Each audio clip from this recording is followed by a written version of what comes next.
네, 지난 2017년 판문점에서 총상을 입으며 귀순했던 북한군 오청성 씨 기억하시죠? 오 씨가 기적처럼 생존하는 모습은 많은 국민들에게 희망을 주기도 했는데요. 그런데 바로 그날처럼 귀순 당시처럼 우리나라에서도 술을 먹고 운전대를 잡았다가 현재 문매를 맞고 있습니다. 한번 짚어보겠습니다. 김 팀장, 그러니까 네. 언제 어디서 사고를 친 거예요? 지난달 12월입니다. 지난달 12월 15일 서울 금천구 시흥대로 한 도로에서 이 오 씨가 음주운전한 혐의로 경찰에 적발됐습니다. 이 적발 당시 오 씨의 혈중 알코올 농도는 면허 취소 수준에 해당했는데요. 경찰 조사에서도 이 오 씨는 본인이 음주운전을 한 사실을 인정했다고 합니다. 근데 지금 이 혈중 알코올 농도가 면허 취소 수준인데요.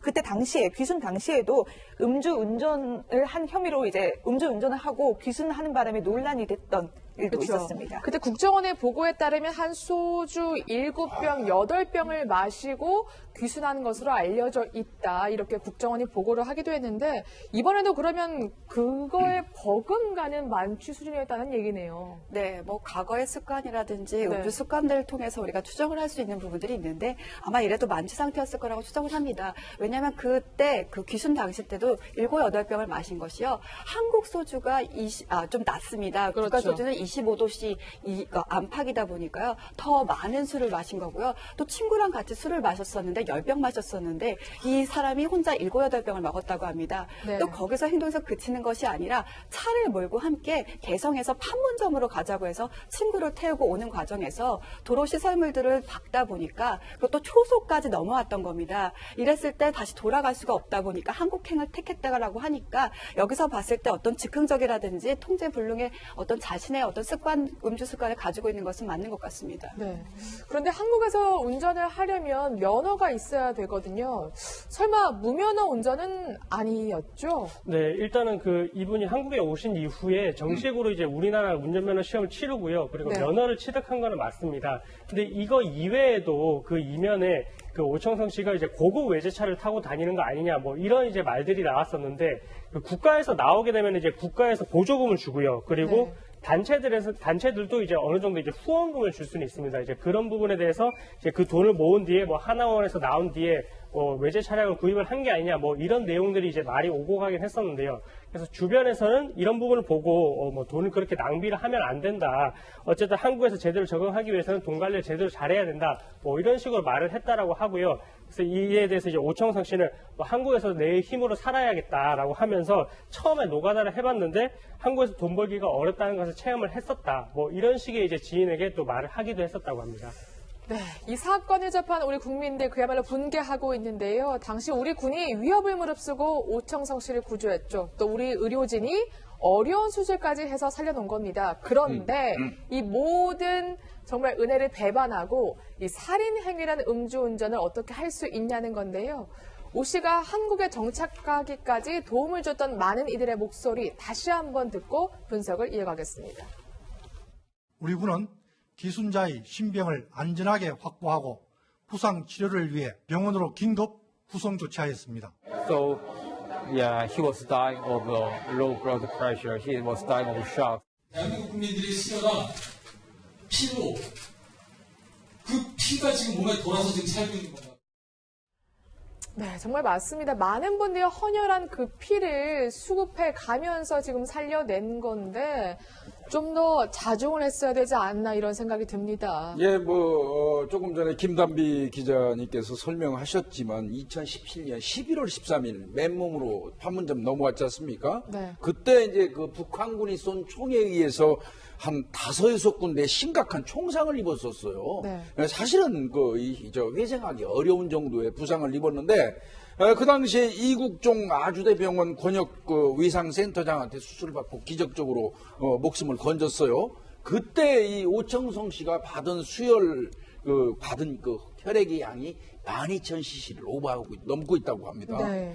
이제 그렇게 해서 어렵게 해서 살렸기 때문에 본인도 살고 난 이후에 감사를 드리기도 했고 이렇게 했었는데 지금 이런 이 문제를 일으키니까 누리꾼들의 이제 이야기가 상당히 많아요. 네. 이런 얘기가 많아요. 이런 사람 때문에 우리 군인이 목숨을 걸었느냐. 그러니까요. 예, 또 기껏 목숨 살려놨더니 은혜를 원수로 갚는다. 또 살려놨더니 음주운전해가지고 다른 사람 죽이려고 하느냐. 음주운전하라고 살려준 거 아니다. 정신 바짝 차려라.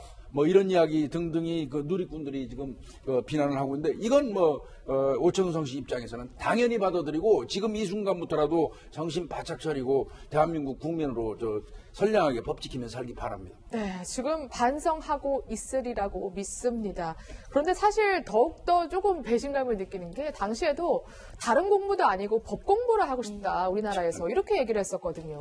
네, 일단 오청성 씨가 어떻게 해서 이제 살아났는지 다들 아실 거라고 생각을 합니다. 특히나 이제 한국인들의 피를 수혈을 받았기 때문에 자신의 몸에는 뭐 한국인들의 피가 흐르고 있다. 그리고 지인들이 이야기를 하기를 뭐 본인이 통일을 앞당기는 데 있어서도 이제 큰 역할을 할 수 있을 것이다. 이렇게 이제 본인도 인지를 할 정도로 자신의 어떤 의미를 지닌 사람이라는 것을 알고 있는데요. 그리고 법학 공부를 하고 싶다고 하셔가지고 그때 당시에 이제 이 오청성 씨를 살렸던 이국종 그 교수가 이분에게 법학 개론 책도 이제 선물을 했고 앞으로 어떻게 이제 공부를 하면 될 것인지 뭐 이런 식의 내용까지 이제 이야기를 했다라고 합니다. 그럴 정도라고 할 것 같으면 자신의 그런 본분까지 생각을 하고 좀 더 조심을 했어야 될 사람인데 특히나 또 법을 집행할 수 있는 그런 사람이 되고자 했던 사람이라면은 더더욱 이 음주운전과 관련해서 더더욱 조심을 했었어야 하는 게 아닌가 좀 그렇게 생각이 되고 있습니다. 네, 이국종 교수도 정말 실망감을 느끼고 있지 않을까 이렇게 생각이 듭니다. 그러면 앞으로 오청성 씨는 어떻게 되는 거예요? 일단 음주운전 처벌은 당연히 받아야 하는 거죠? 이거는 대한민국 국민이라면 누구나 음주운전에 대한 처벌은 받아야죠. 그러니까 혈중 알코올 농도가 면허 취소 수준이라면 네. 바뀐 법에서 0.08 이상이거든요. 네. 그러면 형사처벌 받고 아마 1차니까 벌금형 수준에 가지 않을까 싶고요. 네. 면허는 아마 취소될 겁니다. 예. 그렇군요. 혹시 그러면 오청성 씨에 대한 경우나 감시가 더 강화될 가능성도 있습니까? 보통 탈북자들은 경찰이 한두 명씩 따라붙어서 이렇게 보호를 하는 걸로 알고 있는데. 네, 오청성 씨 같은 경우는 이제 하나원을 이수하고 나와가지고 이제 정착한 국내 정착 탈북민이거든요. 네. 이 경우는 일정한 기간 동안에 그 사람이 기거하는 주소지 관할 경찰서 보안과 형사들의 신변 보호를 받습니다. 네. 그런데 이제 그 신변 보호를 받으면서 사실은 상호간의 협력이 잘 돼야 돼요. 그렇죠. 근데 오청성 씨는 사실 조금 문제 있었죠. 네.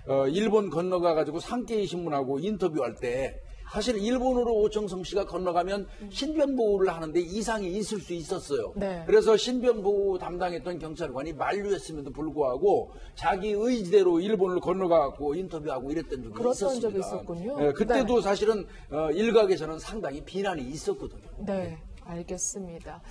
총을 맞았으니 죽겠구나 생각이 들었지만 살고 싶었다. 이렇게 말하던 오청성 씨였는데요.